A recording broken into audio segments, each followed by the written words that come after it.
What's up you guys, welcome back to my channel. I hope you're all doing well. As you can tell by the caption of this video, I'm going to share my no-buy list for 2024 with you. This is actually the first time I'm doing such a list, and I thought it's a good idea as I do create a wish list for each year that shall help me to focus on the pieces that I truly want. So why not also have a look at the other side of the coin and specifically rule certain things out to make sure they do not get into the way of getting things crossed off my actual wish list. So grab yourself a coffee and let's get right into it.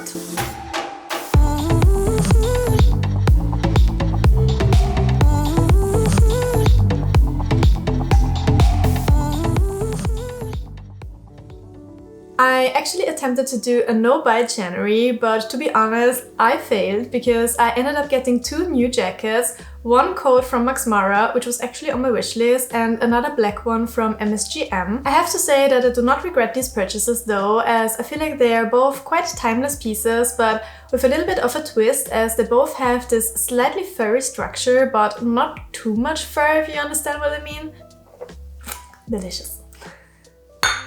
I also got the Chanel cardigan lately, as well as a Gucci cosmetic pouch. So mission definitely failed, but at least the Max Mara coat as well as the Chanel cardi were both on my wish list, so I'm actually quite happy with those finds. Nevertheless, besides my wish list, this no-buy list shall help me even further to stay away from unnecessary impulsive purchases of things that I don't really need or of which I already got enough options of. So let's dive right into it and start with the first point on the list, which is sneakers. Okay, this is going to be hard, you guys, as I do have such a soft spot for sneakers. And this does not even go that much into the designer sneakers direction, but more like into sports brands. We are talking about 2 usual suspects here, New Balance and Adidas. I have so many variations of New Balance and Adidas now, it's almost embarrassing. I think I have like 3 574s, 4 327s, 1 530 and another one, if I'm not mistaken. And then when it comes to Adidas, I have a clear weakness for retro styles, such as the Sambas, the Gazelles and the Spezials. I have 3 Sambas, the classic white one, and recently I just got 1 pair of the black cream one and another one of the cream black one. Then I have 2 pairs of Spezials, one in black suede and one in grey. And then I have 1 pair of beige Gazelles, so definitely more than enough. The thing is that they are clearly a trend piece at the moment, and I'm pretty sure that this style will not be trending forever with its very specific bowling shoe look. But on the other side, those shoes have been around since like forever. I mean, even my dad used to wear Sambas when he was young, so I also have the feeling that this is a style that will always come back at some point. But somehow I just love them, and I do hope that I will not lose my love for this style of shoe that soon. But I have to say that they all do get their fair share of wear. I almost wear sneakers every day, and all of them are super comfortable, which is why I love them so much and why I keep adding more colorways to my already pretty extensive collection. So I definitely think I do have enough options for now, and I should stop buying them for a while, so this is why I put them on the no-buy list. And then I will also try to avoid buying another pair of Nike Low Dunks. I have a pair in the black and white panda colorway and another one in a brown-white combo. I think it's called Cacao Wow, and I feel like they have gone out of trend a little bit, so I probably shouldn't buy more of them. And honestly, these I only wear in the gym, for which they're absolutely perfect, but I don't really style them with everyday outfits. And last but not least, in the sneakers section, I would also like to stay away from Chanel sneakers, as I already do have 3 pairs, 2 white ones and 1 in metallic, so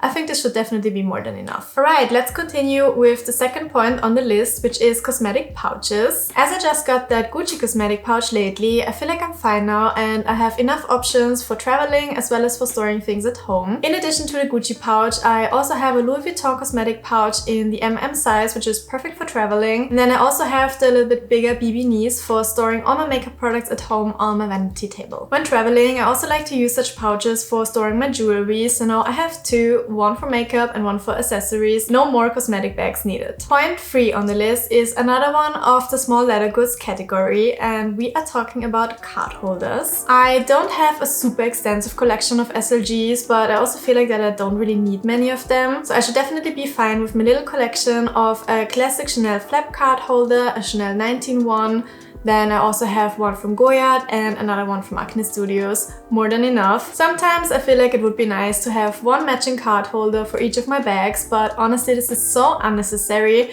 especially considering that most of the time I'm actually paying with Apple Pay on my phone and I'm not even pulling out my card holder anymore. So no SLGs needed for this year. Alright, next up on the list we have sunglasses, and this will also be a hard one as there are so many nice models out there and every season comes with their own trending styles. The good thing is that not too many shapes fit my face very well and I do exactly know which types of frames look good on me and which don't. Generally, everything that goes into the rectangular or cat eye direction works pretty well with my face. Some aviator styles look good too, but not if they're too big. Round shapes are difficult. For example, those oval Celine sunglasses that were trending a while ago look absolutely weird on me as they're simply too big, whereas the metal oval ones do work as they're a little bit less bulky. But I can definitely say that I have pretty much everything that I need, so I should try to limit myself and not add any more sunglasses this year. But let's see, I have the feeling that I will probably fail. The next category on my no-buy list shouldn't be a big surprise to you, as I already mentioned that a couple of times and I have to say that this one already works quite well for me.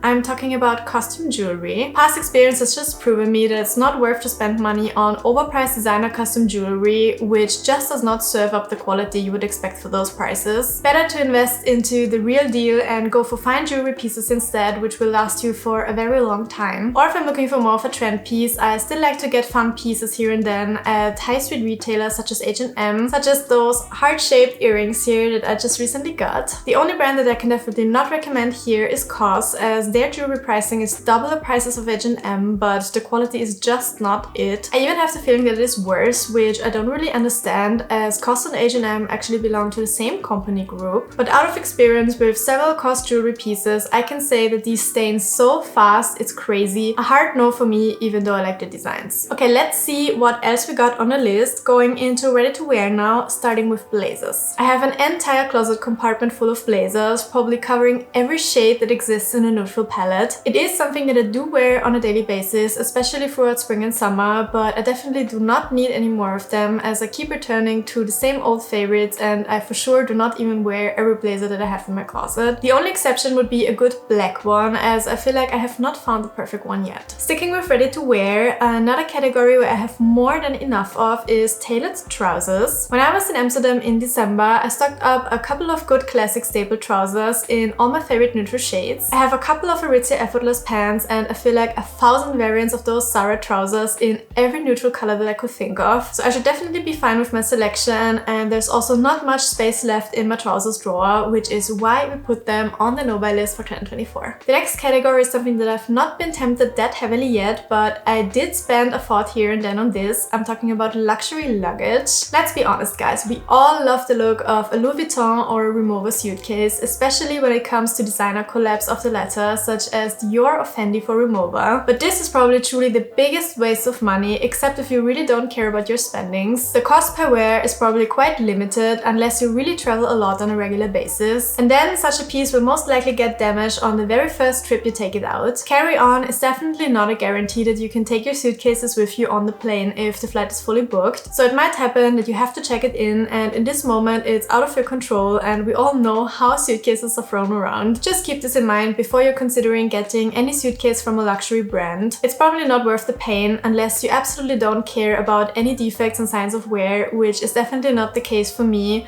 So I will try to stay away from buying luxury luggage. Next up on the list we have designer belts. I do have a good range of all the colors that I probably need, so I will try to limit myself in buying more. I have a couple of Hermès belts in all kinds of neutral shades, black, beige and white, which I tend to use the most. Especially the reversible ones are nice as you get two colors in one. And then I also got some other options from Celine, Dior, Bottega Veneta, Louis Vuitton and Gucci. Definitely no need to expand that collection anymore. The only exception might be another Kelly belt in either black or a light color, as I love how versatile it is due to its adjustable length. If I would need to recommend one belt, it would be that one. We are slowly getting to the end of the list, but there are a couple of more things, and one of these is scarves. Again, I already have a designer scarf in pretty much every color that I could need. I got thicker ones in wool and thinner ones in cashmere, and I have to say that I don't even wear them that much as it's never that cold in Austria. At least in the city where I live, I'm not going that often to the mountains, to be honest. So no more scarves to be added this year. I'm actually glad that this Miu Miu one is currently sold out everywhere, as this would have been one that I would have not said no to. Let's see what is left on the list. I have here workout clothes and loungewear. Even though I started working out a lot more again with the beginning of the new year, my drawer of workout clothes and sweaters is completely full. I mean, I do need a good selection as I currently go to the gym 4 to 5 times a week, but in the end I really do not need the same Nike tee in every single color on this earth. My workout clothes style has also changed a little bit recently, from more well-fitted Nike tees to a more slouchy, oversized look. So I might swap some pieces and just try to update my gym style a bit. What I definitely don't need is more sweaters. When it comes to loungewear, the only thing that I'm still looking out for is a good cashmere set that I could also style for outside of home, but that's about it. And the last point that I noted down on my no-buy list is perfumes. I have a pretty good selection of lightweight day-to-day scents as well as more intense night-out perfumes. I could maybe do an own video on that. Let me know if you would be interested. Lately I was tempted to get the Tom Ford Vanilla Sex, which was super hyped, but I have to say that it's quite heavy and sweet, so it would definitely be something that I would only wear on a few occasions. It's more for night outs and dinners rather than for day-to-day. And I already do own a vanilla scent by Burrito, Vanille Antique, which I actually do find a lot better as it's not that sweet and it smells more like a real Bourbon vanilla bean. So it'll probably again just sit most of the time on my shelf collecting dust, but let's see if I will stay strong because somehow I like it. And that is it, guys. This is my no-buy list for 2024. I'm pretty sure that I will not manage to not buy any of the pieces that fall into the categories on this list, but I do hope that this list will at least help me to avoid some unnecessary impulsive purchases. At least I will try to stick to the one in, one out rule when it comes to the categories on this list. But I think it's actually good to have such a list in your mind and also readily available on the Notes app on the phone, so that whenever I'm browsing I can remind myself